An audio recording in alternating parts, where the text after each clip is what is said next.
요한복음 1장 43절 이하 말씀을 나누도록 하겠습니다.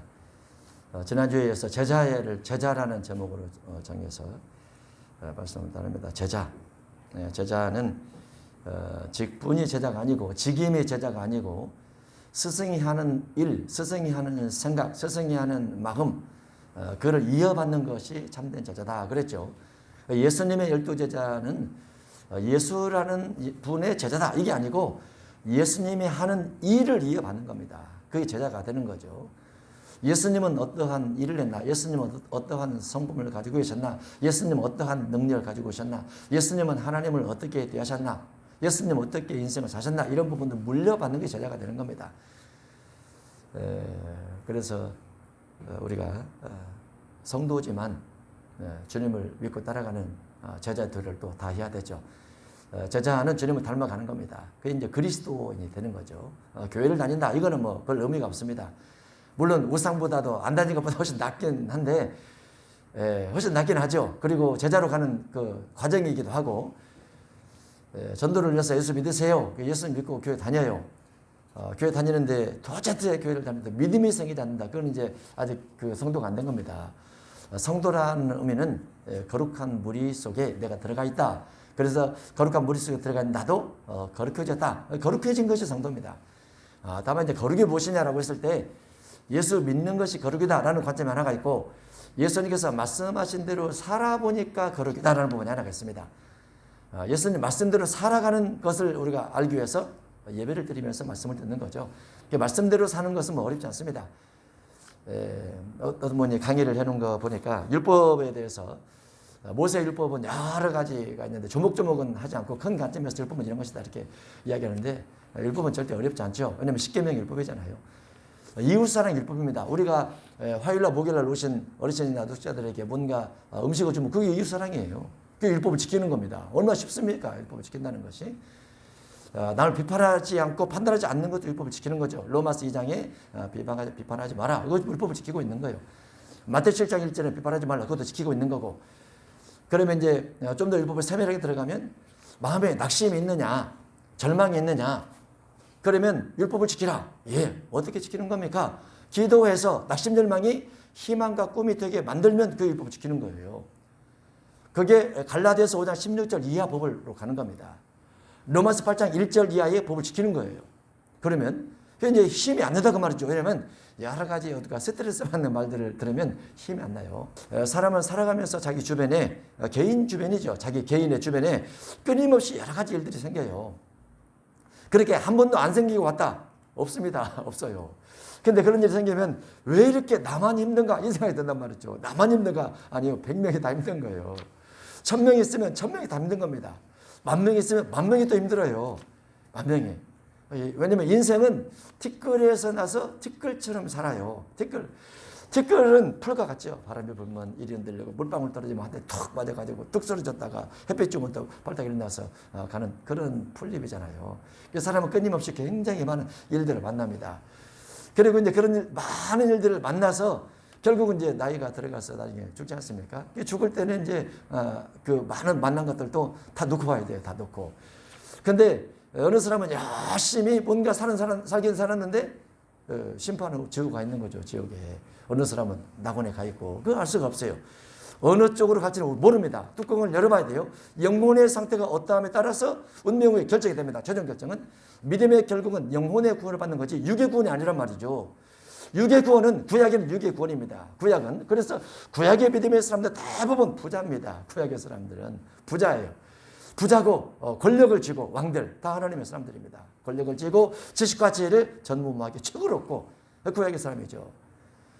근데 신약에 들으면 그게 아니라 이렇게 되어 있어요. 신약에 예수님이 우리의 왕 중에 왕이시고 주 중에 주시고 주권자 중에 주권자이신데 예수님 우리 신앙의 모델이란 말이죠. 두 번째로 바울이 우리 신앙의 모델이란 말이죠. 우리는 모세를 모델 삼으면 안 돼요.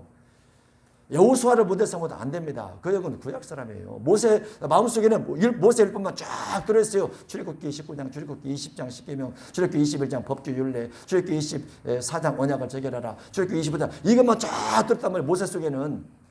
여호수아 속에는 어떻게 가나안 땅 들어서 사람을 다 죽여버릴까 이 생각만 들어있어요. 여호수아 닮으면 안 되는 거예요. 여호수아 머릿속에는 하나님께서 모세를 통해서 내게 후계자를 주셨는데 이스라엘 민족을 데리고 가나안 땅에 들어가서 어떻게 12지파를 땅 분배를 할까? 그리고 가나안 땅에 살고 있는 7족속을 어떻게 죽여버릴까? 이 생각만 가득 차거든요. 여호수아 속에는. 그게 모세의 율법을 지키는 거예요. 여호수아는. 우리는 여호수아 닮아도 안 된단 말이죠. 솔로몬 닮으면 되겠습니까? 안 돼요. 솔로몬의 지혜 가운데서 일부 딱 빼가지고 그리스도 안에서 지혜만 닮아야 돼요. 나머지 다 닮으면 안 됩니다. 나머지 다 닮으면 힘들어요. 부인을 1000명 줘야 되기 때문에. 안 된다니까요. 성경을 정확히 보는 논지라 쉽진 않지만은 솔로몬의 모든 걸 닮은 것이 아니고 일부 주 안에 있는 그 부분만 닮아야 돼요. 다윗을 닮으면 되겠습니까? 다윗도 안 닮아야 되는 부분이 반드시 있는 거죠. 왜 지붕에 올라가서 남의 여인을 바라보냐고. 그거 닮으면 안 된단 말이죠. 다윗 가운데서 하나님의 율법을 지키려는, 하나님의 성전을 사랑하려는 그 부분만 닮으면 돼요. 구약 가운데서. 신약에 오면 우리가 예수님은 다 닮아도 돼요. 예수님은 바울도 다 닮아도 돼요. 베드로는 다 닮지만 좀 빼야 돼요. 왜냐하면 이방인들을 싫어했거든요. 베드로는. 그 부분 빼고 베드로 나머지 닮고.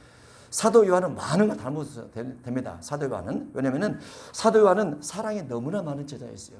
그런데 사랑이 너무나 많은 제자이긴 했지만은 예수님의 사랑을 너무나 많이 받다 보니까 혼자 독차지 하려고 하다 보니까 다른 제자들이 시기 날 정도로 그렇게 예수님을 사랑해 버렸어요. 다른 제자가 시기 날 정도로 예수님을 너무나 사랑했던 사도 요한을 닮으면 되나? 그 내가 주님을 너무나 사랑하면 다른 사람이 나를 시기하려나? 그거 조금 괜찮을 수도 있어요. 그거는. 그게 이제 제자가 가는 길이라는 것은 그 예수님의 정신, 예수님의 인격, 예수님의 법, 예수님의 사랑의 법이죠. 예수님의 예언, 마태오 24장에 있는 또는 마가 13장, 누가 21장에 있는 그런 부분을 우리가 닮아가는 겁니다. 그 가운데서 예수님은 성령 세례를 말하지는 않았지만은 바울 속에 있는 바울 속에 있는 사도행전 2장의 사건들, 누가가 기록을 했지만은 그런 부분을 우리가 닮아가면서 우리가 힘들고 어려울 때, 마음의 낙심과 절망이 들 때 자꾸 기도를 해서 힘을 얻고 지혜를 공급받고 또 시대를 분별해서 우리가 무엇을 어떻게 준비할 것인가, 이런 부분도 성령의 도우심 받는다면 우리가 세상을 살아가며 그렇게 아주 어렵진 않을 것이다, 이렇게 생각을 해봅니다. 자, 요한복음 1장 43절이야. 빌립과 나다넬 두 사람에 대한 기록이 되어 있습니다. 예수님과 대화를 하죠. 이튿날 예수께서 갈릴리로 나가려 하시다가 빌립을 만나 이르시되 나를 따르라 하시니. 갈릴리, 우리가 갈릴리 갔다 왔죠. 갈릴리 선교순례 가신 분들은 갈릴리, 거기서 베드로고기 먹고 왔어요. 베드로고기. 가시가 엄청 센, 잘못하면 입이 찔리는 그런, 그 베드로 고기인지는 몰라요. 그냥 베드로 고기를 이름 붙이니까 베드로 고기입니다. 왜냐면은 그 고기가 2000년 전에도 그들이 있었겠어요. 2000년 전에도. 갈릴리의 핵심은 가난한 사람들이 그 주변에 산다, 이겁니다. 예수님의 주된 사역이 어떤 사람을 대상으로 주된 사역을 했느냐? 가난한 사람 대상으로 주된 복음 사역을 했다, 그거예요.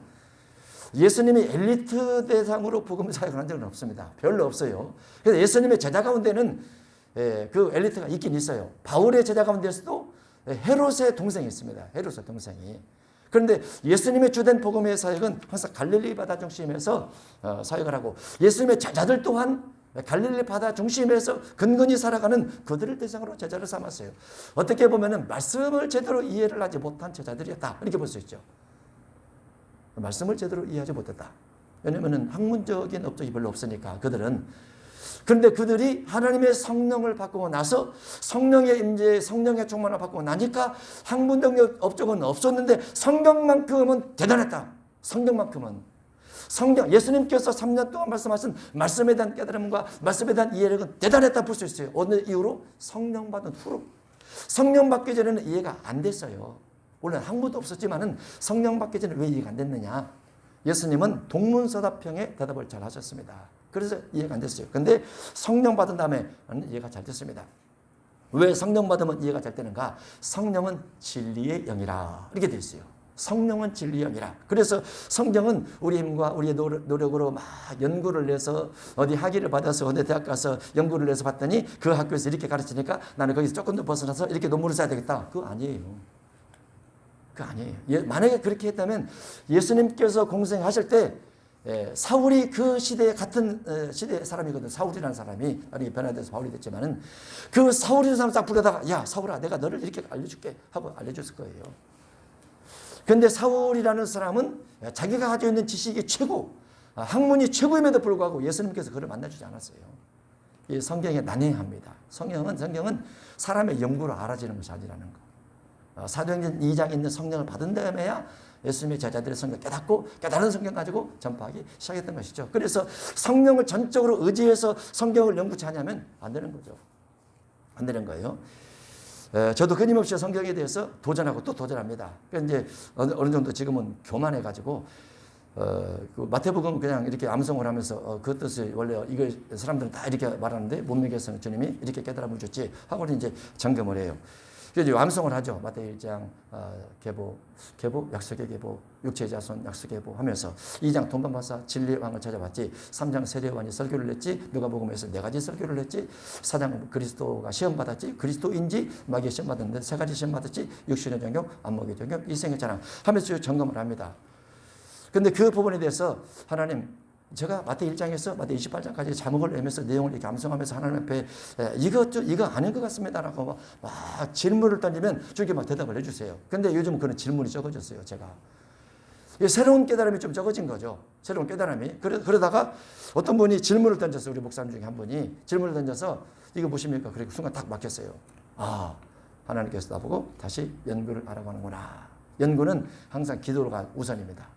기도를 하고 어떤 그 구절을 놓고 막 기도를 하고 기도를 하면서 그 부분의 뜻을 이제 하나님께 받죠. 그리고 관주를 찾아요. 성경 안에서 관주와 여호와를 쭉 찾아서 정리를 서론법을 결론 논문 형식으로 정리를 합니다. 그러면 이제 소자자가 이렇게 나오게 되는데 하나님의 성령을 통하지 아니하면 머릿속에 회전이 안 돼요.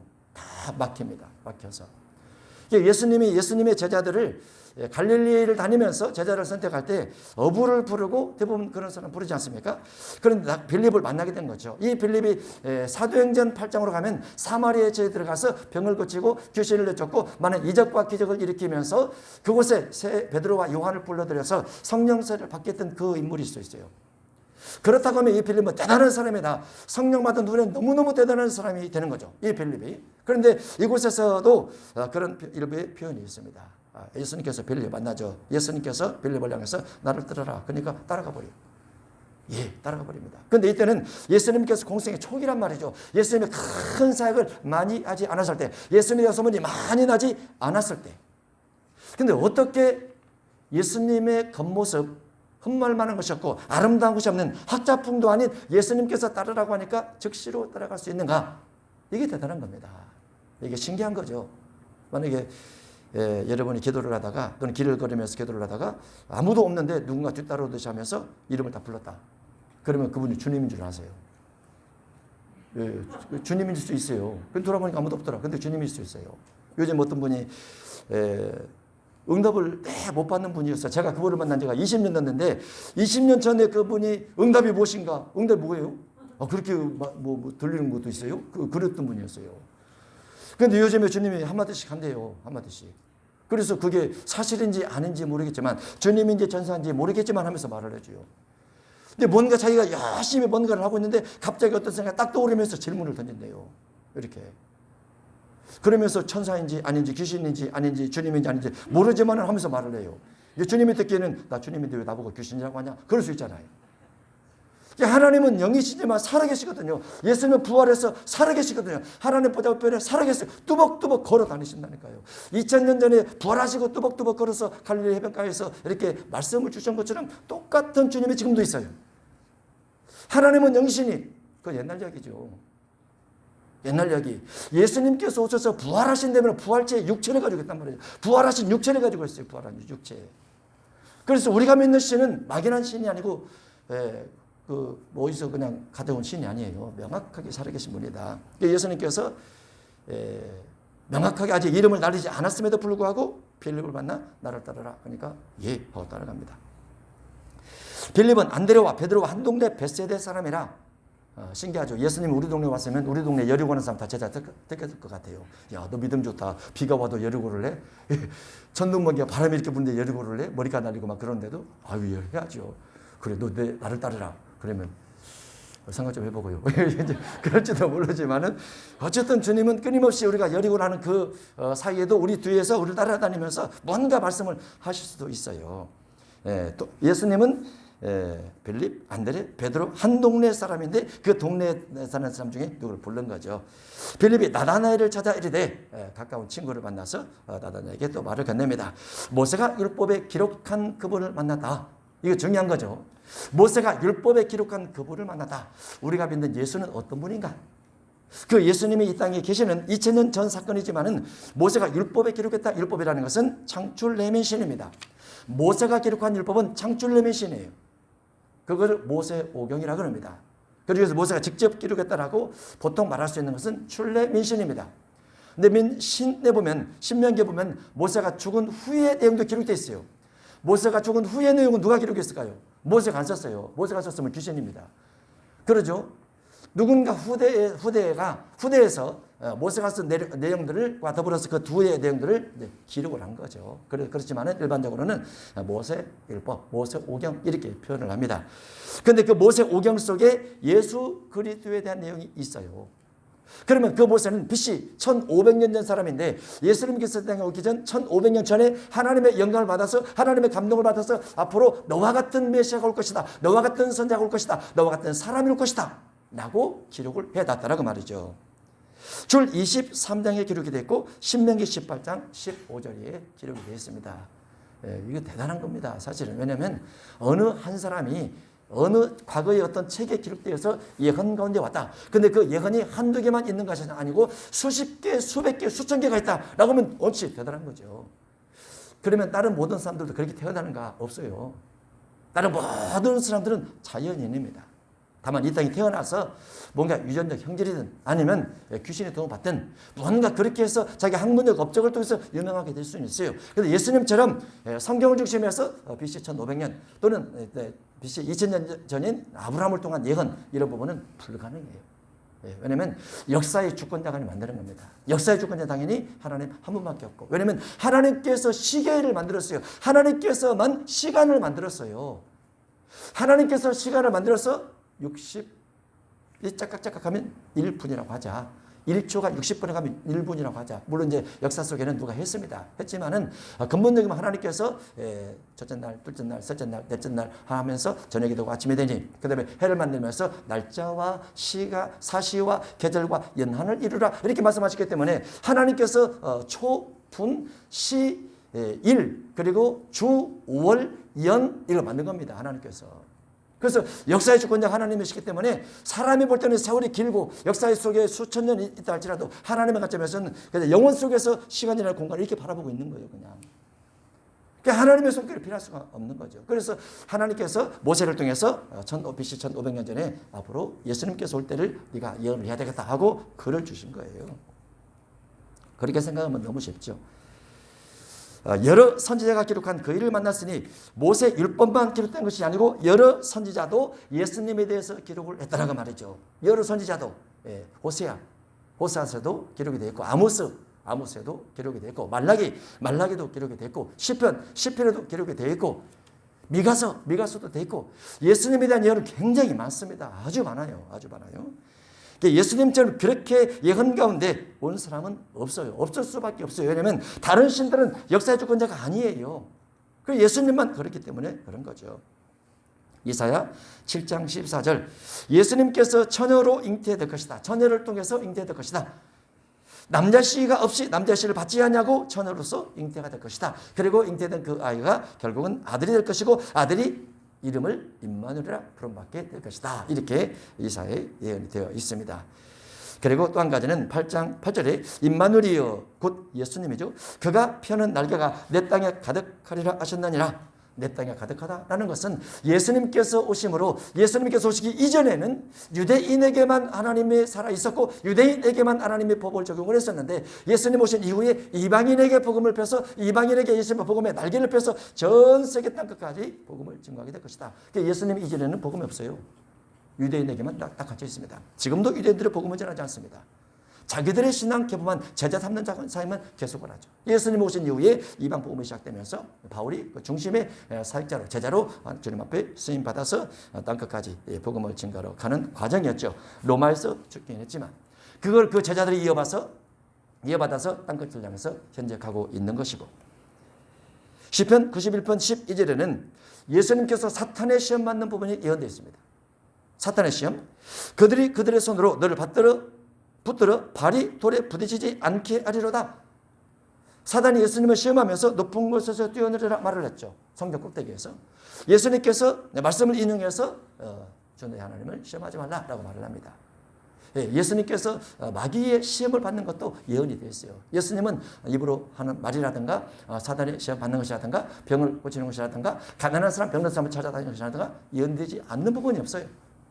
구약에 근거를 해서 사역을 하셨기 때문에. 그래서 완벽하게 구약 속에 예수님이 들어있고 신약 속에는 예수님께서 구약에 예언된 것이 이렇게 성취됐다라고 기록되어 있는 거죠. 이사야 61장 1절에는 주 여호와의 영이 내게 임하셨으니 여호와께서 내게 기름을 부으사 가난한 자에게 아름다운 소식을 전하게 하려 하심이라. 가난한 자에게 아름다운 소식을 전하게 하기 위한 예언이 기록되어 있습니다. 부자에게 복음을 전하면 부자의 식솔들이 옛날 말이죠. 부자의 직원들이 예수님 믿을 수 있는 기회가 훨씬 더 많지 않을까? 그렇게 하지 않습니다. 복음이란 무엇이냐? 신약의 복음은 부자된 자의 마음을 주님께서 원하는 것이 아니고 가난한 심령을 가지고 있는 부자가 있느냐? 가난한 심령, 가난한 마음을 가지고 있는 부자가 있느냐? 이걸 찾는 거예요. 부자를 찾는 것이 아니고 가난한 심령을 가지고 있는 부자가 있느냐? 그렇다면 니고데모도 주님의 제자가 될 수 있고 아리마다 요셉도 주님의 제자가 될 수 있죠. 왜냐하면 그들은 마음이 가난하니까. 그렇지만 물질은 부자입니다. 물질이 부자임에도 불구하고 심령이 가난하니까 주님께서 그들을 만나주는 거예요. 그러나 물질만 부자고 심령이 가난하지 않는 사람은 주님이 안 만나주죠. 그런데 확률로 보면은 가난한 사람은 심령이 대부분 가난해요. 그래서 주님이 자주 만나주는 겁니다. 그리고 우리가 주님을 만나서 물질이 부유가 된다 할지라도 여전히 심령이 가난하다 그러면 주님이 여전히 만나주는 거예요. 근데 있으나 없으나 마음이 교만해지고 높아지고 남을 자기 아래 두려고 하고 그런 사람은 마음이 높기 때문에 주님이 안 만나주는 거고. 그래서 주님은 정확하시죠. 그 천국이라는 것은 이 땅에서 부자 가난한 사람의 개념으로 가는 것이 아니고 이 땅에서 심령이 얼만큼 주님을 닮아지느냐 거기 가는 거예요. 왜냐하면 운명후의 세계는 부자 가난한 사람 아무 소용없어요. 운명후에다 주머니에 돈 있어? 없어요. 한 푼도 없어요. 이 땅에서 아무리 많이 벌어도. 부동산 아무리 많이 가져도 운명후에는 내 땅 번지가 몇 번지인데 말할 수가 없어요. 죽은 후에는 별 수가 없어요. 하나도. 그것이 문제예요. 그래서 복음의 대상으로 보면은 부자의 영혼이나 가난한 사람의 영혼이나 하나님의 관점에서 똑같죠. 영혼은 똑같아요. 육신적으로 많고 육신적으로 적을지라도 영혼의 관점에서는 부자나 가난한 사람이나 나이 든 사람이나 나이 어린 사람이나 하나님의 관점에서는 영혼의 관점에서 똑같이 취급합니다. 동등하게.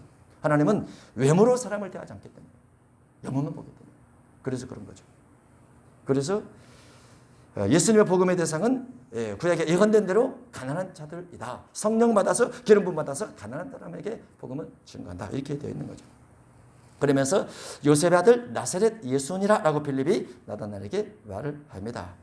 요셉의 아들 나사렛 예수야. 나사렛. 우리가 가지고 있는 구약 성경에는 나사렛이라는 단어가 안 나옵니다. 그래서 관주가 어디 있는지 몰라요. 그러나 본문 속에는 이제 기록된 성경이 그렇게 되어 있다 이렇게 표현됐는데 요셉 목수의 아들에게서 빌립은 그리스도를 발견하는 겁니다. 쉽진 않죠. 왜냐하면 인류를 구원할 자, 사람을 죄에서 구원할 자, 기름 부음 받을 자, 저게 왕이라고, 저게 선지자라고, 저게 제사장이라고, 근데 목수라고 어떻게 안 되지? 근데 빌립은 예수님이 하신 말씀을 듣고 예수님이 행하신 행함을 보고 예수님이 일으키신 이적과 기적을 보고 이건 인간이 할 수 있는 일은 아니야. 하나님의 신이 부여돼서 하나님께서 보내서 할 수 있는 일들만 가능한 거야 라고 빌립은 믿게 된 거죠. 나다나엘이 이르되 나사렛에서 아니 그 가난한 동네에서 나사렛에서 인구도 별로 없는 동네에서 무지한 지역에서 어떻게 메시아 그리스도가 날 수 있느냐, 선한 것이 날 수 있느냐라고 반문을 합니다. 선한 것에 대한 지역적 감정을 나다나엘은 가지고 있었다. 그렇죠? 하나님은 외모로 사람을 바라보지 않지만은 사람은 지역과 외모를 통해서 사람을 이미 판단해 버리죠. 빌립이 이르되 와서 보라. 딱 한마디죠. 나다나엘, 그래? 그 시골이라고? 와봐. 예수님 한번 만나봐. 그런 말이죠. 예수님 한번 만나봐. 와 보라. 백문이 불여일견입니다. 예수께서 나다나엘이 자기에게 오는 것을 보시고 그를 가리켜 이르시되 보라. 이는 참으로 이스라엘 사람이라. 그 속에 간사한 것이 없도다. 예수님께서 나다나엘을 보자마자 중심을 딱 꿰뚫어 봅니다. 그 마음 중심을 딱 살펴봅니다. 살펴보면서 진짜 이스라엘 사람이네. 천연 기념물처럼. 그런 거죠. 왜냐면 예수님께서 만났던 바리새인들, 사두개인들, 그 세례 요한이 만났던 바리새인, 사두개인들, 세례 요한에게 세례 받으러 많은 사람들 보고 세례 요한은 막 화를 내서 독사의 자식아 이렇게 말했단 말이죠. 예수님께서도 그런 마음이 많이 들었을 거예요. 그래서 대부분 예수님께서 오셨을 당시에 유대인들, 유대 사회 속에서 정말 마음이 진실하고 순전하고 깨끗하고 거룩하고 하나님을 중심에 해서 마음을 가지고 있는 사람이 별로 없었는데 나다나엘을 보니까 속이 간사한 것이 없다 그 말이죠. 진실하더라 그 말이죠. 정말 선하더라 그 말이죠. 정말 그 마음 중심 속에 심령에 가난함이 있더라 그 말이죠. 예. 예수님이 알아본 겁니다. 그 중심을. 물론 나다나엘 본인도 그렇게 선한 간사함이 없는 마음을 가지고 살아가는 사람이다 보니까 그 이스라엘 사회 속에서 야 이건 아니야. 국가나 사회가 종교가 이것은 아니야 라고 빌립에게 어느 날 말을 건넨지도 모르죠. 빌립이 예수님 만나고 나서 야 예수님이 정말 하나님의 아들 같은 분인데 이분을 나다나엘에게 소개시키면 딱 맞겠다라고 생각하는 거예요. 네. 주중에 어떤 청년 하나가 저를 만나러 왔어요. 그래서 교회는 안 다닌대요. 근데 교회 관심이 많대요. 어쩌다 한 번씩 갔대요. 그래서 교회를 여기저기 교회를 가는데 그 청년의 질문이 어떻게 똑같은 본문 가지고 목사님마다 다르게 설교를 할 수가 있습니까? 이렇게 질문하는 거예요. 왜 똑같은 본문 가지고 목사님마다 다르게 설교를 하냐 그 말이에요. 그래서 이해가 안 간다는 거예요. 자기 생각에는. 자기는 교회를 다니는 사람은 아니지만 뭔가 마음에 상처가 있어서 교회를 가고 싶은데 교회가 왜 똑같은 본문 가지고 다른 설교를 하냐. 여러분 이해가 되겠습니까? 그 다음에 교단교파가 기독교는 왜 이렇게 많냐? 그 질문을 했어요. 그래서 제가 처음으로 책을 낼 때 문맥제라는 책을 냈는데 그 문맥제라는 책의 내용 속에 서론에 그게 써졌어요. 왜 똑같은 본문을 가지고 목회자는 다른 설교를 할까? 그게 써졌어요. 우리나라 국어교과서가 12종인데 12종의 국어교과서가 아무리 다를지라도 수능시험 볼 때는 정답은 하나여야만 된다. 그 성경도 정답은 하나여야만 된다. 성경의 정답이 하나가 되려면 성경을 국어책처럼 보면 된다. 그럼 정답은 하나 될 수밖에 없다. 왜냐하면 두 개가 나오면 수능에 틀리니까. 성경의 정답은 하나예요. 그러니까 성경을 국어책처럼 보면 돼. 그러면 정답은 하나 될 수밖에 없죠. 두 개 될 이유가 없어요. 누군가는 그거를 영적으로 해석하고 비유로 해석하고 영역으로 해석하고 의역으로 해석하다 보니까 해석이 달라진 거예요. 자기 주관적 신학적 개념에서 해석하니까 그렇게 되는 거고. 국어책으로 보면 정답이 하나일 수밖에 없죠. 고개를 끄덕끄덕 하더라고요. 당연한 말이니까. 빌립은 예수님을 보는 눈이 있었고 예수님은 나다나엘을 보는 눈이 있었죠. 간사한 것이 없네. 그 마음 중심이 진실하네 그 말이죠. 참으로 그 말은 참된 사람이라 그 말이죠. 이스라엘 사람이라. 그러면 하나님께서 원하시는 예수님께서 원하신 참된 이스라엘 민족의 하나님이 원하는 성도는 누굽니까? 하나님이 원하는 성도 선하라. 하나님이 원하는 성도 진실하라. 진리 속에 있느냐? 하나님이 그걸 원하는 것이죠. 그걸. 사실은 그것이 성경입니다. 성경이에요. 그리고 성경에 맞춰 살면 당연히 그렇게 될 수밖에 없죠. 그렇게 될 수밖에 없어요. 세계 테마학기에 여행해가지고 이스라엘 여행하는 거 나오는데 거기에 이제 랍비를 이렇게 누가 대담을 하더라고요. 근데 랍비들이 이제 히브리 대학에 가서 랍비들 공부를 하잖아요. 공부를 하는데 공부를 할 때 막 도서관에 가는데 도서관에서 막 토론을 해요. 우리나라 도서관은 조용하잖아요. 누가 핸드폰 터뜨리면 누가 그렇다 일시에 쳐다보고 막 그러잖아요. 볼펜 두드려도 막 쳐다보고. 근데 히브리 거기 도서관은 시끄러워. 아주 시끄러워요. 둘이 마주보고 본문을 놓고 막 논쟁을 하는 거예요. 논쟁. 둘이만 알아듣게 막 논쟁을 하는 거 시끄럽게. 그래서 이제 그 인터뷰하는 분이 그 학생에게 질문을 던졌어요. 왜 이렇게 뭘 가지고 이렇게 논쟁을 하냐고. 이 본문이 그러한가에 대해서 우리 서로 따지고 있는 것이라고. 그래서 최고의 결론을 도출해내는 작업을 하고 있다. 우리는 토론의 문화는 아니잖아요. 우리는 그냥 일방적으로 취업해가지고 시끄러 그러잖아요. 그러면 안 되는 거예요. 왜냐하면 세계는 결국은 언어 전쟁으로 갑니다. 언어 전쟁으로 가는 거예요. 야당과 여당도 언어 전쟁이잖아요. 말 전쟁이. 그것이 옳든 그르든 일단 말해서 이겨야 돼. 이기면 승리하는 거예요. 말 전쟁. 그 말해서 이기는 훈련을 이스라엘은 대학 들어가면서 계속 하는 거예요. 대학 들어가면서. 끊임없이. 우리 성도 중에서도 자녀를 교육할 때 그렇게 교육하는 분이 있죠. 계속 대화를 하면 잘못해도 대화를 해. 잘못한 것에 대해서 스스로 생각하도록. 얼마나 지혜롭습니까? 근데 우리는 성질이 급해서 주먹이 먼저 갈 수도 있지만은 그러면 안 돼요. 큰 소리가 먼저 가도 안 되고 상대방이 스스로 생각하고 스스로 말할 수 있는 기회를 줘야 되겠죠. 기회를. 예수님이 나다나엘을 보고 야, 너 속에 진실하네. 거짓이 없네. 참된 이스라엘 사람이네. 내가 너 같은 사람을 찾으러 이 땅에 온 거야. 이렇게 말하는 거 똑같습니다. 삭개오를 향해서도 그렇게 말하는 거죠. 참 이스라엘 사람이라. 이 참 이스라엘 사람이라는 이 부분이 하나님께서 원하시는 것이라면 마태복음 1장에 족보 속에는 약속의 자손과 육신의 자손이 있는데 육신의 자손을 빼고 약속의 자손의 계보를 쭉 이어서 기록을 해놨어요. 창세부터 계시록까지 로마서 9장 중심에서 하나님은 어떠한 사람을 이스라엘 사람 가운데서 찾고 있느냐. 많은 이스라엘 사람이 다 있다 할지라도 근데 다 구원받기를 원하는 마음은 하나님 마음속에 있지만 그 가운데서 모든 이스라엘 사람 말고 약속의 자손만을 주님께서 찾는다라는 부분이 로마서 9장 6절에 되어 있습니다.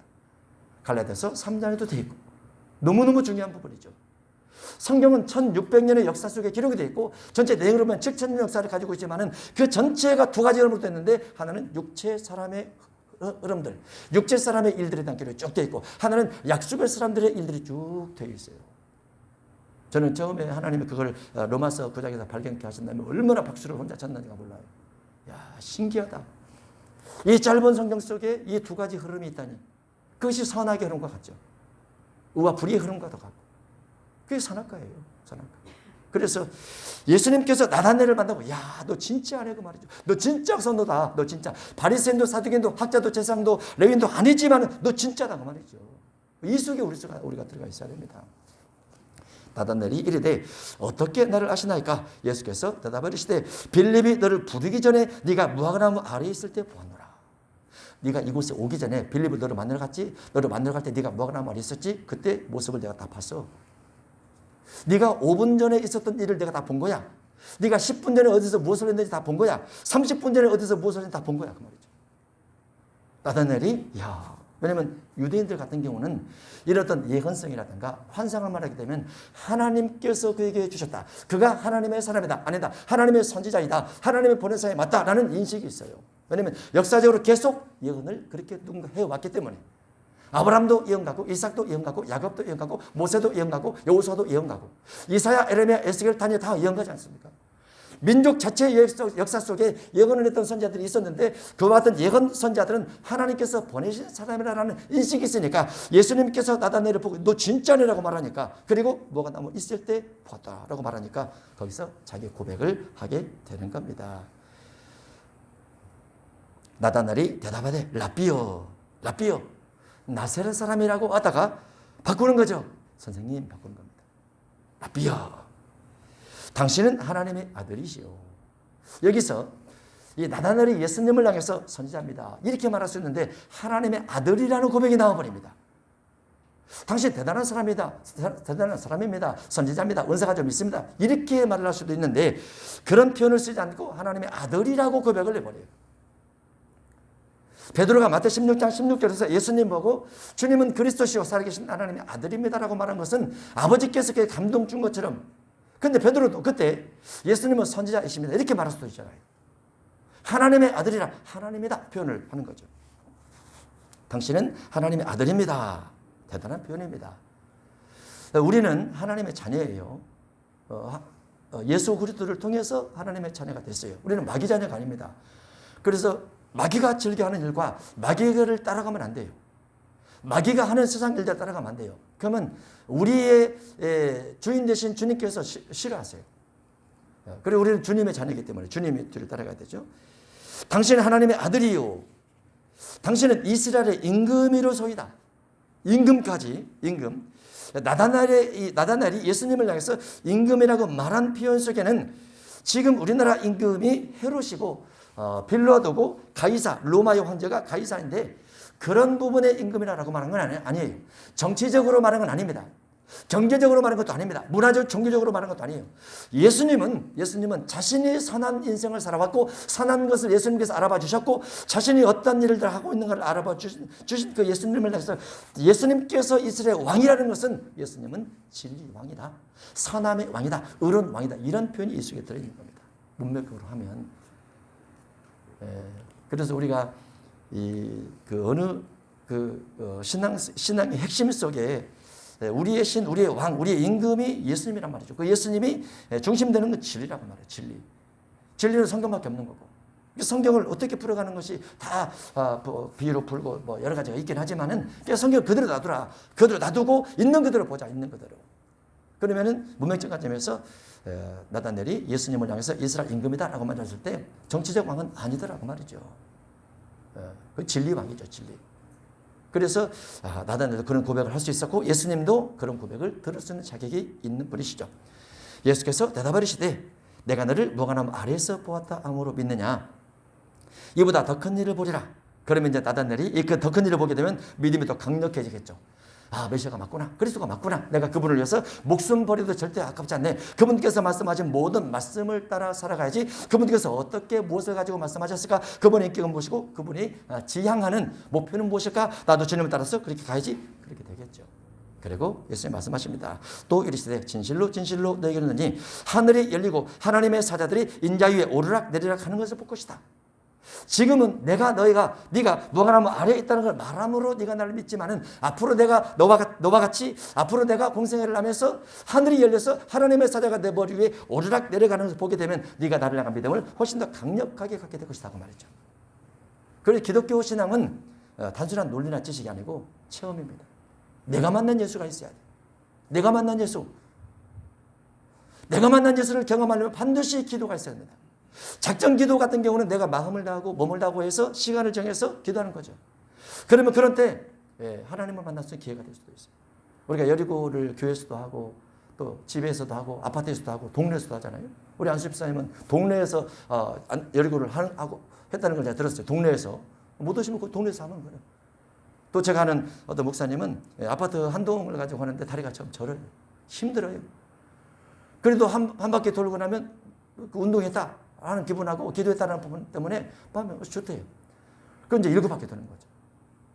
그리고 이제 그거를 또 또 다른 권사님에게 말을 했더니 권사님이 또 자기 아파트 돌면서 기도를 해가지고 안 풀어지는 문제가 엄청 풀어졌다는 거예요. 뭔가 우리가 기도를 해서 주님 앞에 응답받는 부분이 내가 체험되어져야 하나님의 살아계신다 이렇게 되는 거예요. 너의 하나님이 내 하나님은 아니야. 이게 아니에요. 내가 만난 하나님이 있어야 돼요. 내가 만난 하나님. 그거는 기도에는 없습니다. 진리를 알아가는 것은 성경 배우는 지식이죠. 이 지식이 성령과 결합이 돼서 내 것이 되는 체험이 되는 순간 내가 하나님의 자녀가 딱 될 수 있는 겁니다. 그럴 때 우리는 믿음의 사람이라 또는 그 말씀을 듣고 이제 이 말씀도 살면 간사한 것이 없는 사람이라 이렇게 부름받게 되겠죠. 여름이 시작이 돼서 더울지라도 여러분의 기도 시간을 잘 정하셔서 여러분이 기도하시고 하나님을 꼭 만나시는 축복이 있기를 주 이름으로 축복합니다. 기도하겠습니다. 하나님 아버지 감사합니다. 우리 모든 행적을 다 바라보고 계실 주님을 사랑하고 때를 따라 돕는 은혜를 구하는 우리의 기도에 응답하셔서 은혜를 베풀어 주신 주님의 은혜를 또한 감사하고 육으로 힘들고 마음으로 힘들지만 주님을 간절히 의지하면서 기도하며 간구하는 우리의 기도에 귀를 기울이시고 응답하실 주님을 또한 사랑하고 영광을 올려드립니다. 또한 우리가 매약하고 연약하지만 우리의 소망, 기도 제목들을 주께서 바라보시고 더 큰 것들로 응답하시고 더 많은 것들로 응답하시고 더 넉넉한 것들로 응답하실 주님을 기대하면서 또한 영광을 올려드립니다. 이 땅을 살아가면서 주님의 귀한 선한 일들의 도구가 되게 하시고 이왕이면 더 크게 더 많이 쓰임받는 우리 모습이 될 수 있도록 축복해 주옵소서. 예수님 이름으로 기도합니다. 아멘.